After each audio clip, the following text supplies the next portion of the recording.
I'll show you the quick and easy way how you can use Apple Pay in the Philippines. Now, as of the time I'm recording this video, Apple Pay is not supported by the Philippine government yet.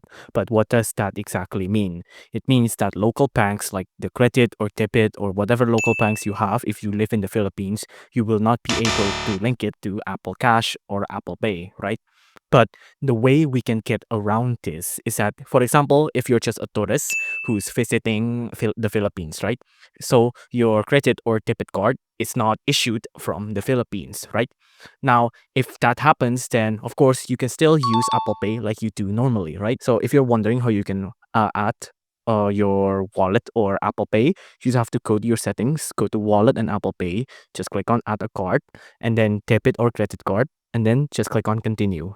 And then that's it. You have a card added to your Apple Pay, right? But again, this is only gonna work after if you have a card that's issued outside of the Philippines. Because if you're someone who's from the Philippines, then of course this won't work. I have heard that Apple Pay will work with some part of the Philippines. Like I'm pretty sure you can add Shellco Plus to your Apple Pay, but that doesn't really help a lot generally. So if you enjoyed this video, please do consider liking and subscribing.